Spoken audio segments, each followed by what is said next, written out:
Have you ever found yourself pausing, wondering if you should say something or anything?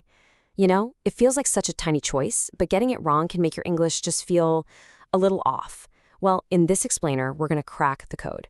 We're going to unlock the really simple system behind these words, and a whole bunch like them, so you can just stop guessing and start speaking with some real confidence. So, here's our game plan.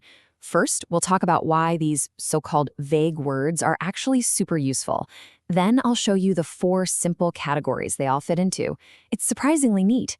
After that, we'll get into how to actually use them, how to avoid a couple of really common traps, and finally, how to make this whole thing your new secret weapon in communication. All right, let's jump in. All right, section 1. You might be thinking, why would we even want words that are vague? Well, that's exactly what we're going to talk about, the hidden power of not being specific. Okay, let's dive right in with a super common situation. Picture this. You're offering a friend a drink. What do you say? Would you like something to drink, or would you like anything to drink? It kind of feels like a coin toss, right? A 50-50 guess. But guess what? There is a right answer, and the rule behind it is way, way simpler than you think. So the official kind of boring grammar name for these is indefinite pronouns. But, I like to call them blur words. Because that's what they do. They blur the details. They're the words we grab when we either don't know, or maybe we just don't need to point out a specific person, a specific place, or a specific thing. Honestly, they're the shortcuts that make our conversations actually sound natural and flow smoothly. So how do we get a handle on all these blur words? Well, the secret is that it's all part of one simple, really elegant system. And that brings us right to section 2, the 4 simple categories that are going to make it all click. Okay, look at this. This table right here, this is everything you need. Seriously, this is your cheat sheet. Just look at that beautiful pattern. Every single one of these words starts with one of 4 things: some, any, no, or every. That's it. You just take one of those 4 starting blocks and you stick it together with a word for people, places, or things. This is the master key to the whole system. All right, so we've got our toolkit. Now let's figure out how to actually use these tools, right? In this next section, we're going to do just that. We're going to break down each of those 4 rows: the some words, the any words, the no words, and the every words, one by one. First up, let's talk about the some family. So, someone, something, somewhere. The main rule here is super simple. You use these guys in positive sentences, affirmative statements. But there's one really important exception. You also use them for offers and requests, specifically when you're hoping the answer is going to be yes. So for example, a simple positive sentence is just, I need something to drink. Easy. But let's circle all the way back to that first question we had. When you ask, would you like something to drink? What are you doing? You're making an offer, and you're hoping they'll say yes. And that's why something is the right choice there. See? It just makes sense. Okay, next up, the any family. Anyone, anything, anywhere.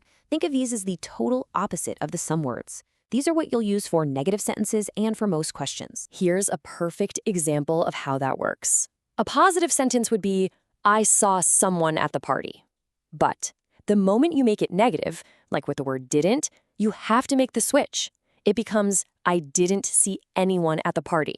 That word not is like a big flashing sign that tells you, hey, use an any word here. Okay, now this brings us to what might be my favorite category. The no words. No one, nothing, nowhere. The best way to think about these as stealth negatives. They have the negative meaning baked right into the word itself, which means you get to use them with a totally positive verb. It's really clever. And what this does is it lets you say things in a much cleaner, more elegant way. So instead of a clunky sentence like, not any people came to the meeting, you just say, no one came to the meeting. See that? The verb, came, is positive, but that little word, no one, does all the hard work, making the whole idea negative. It's just so efficient. And our last group is the every family. Everyone, everything, everywhere.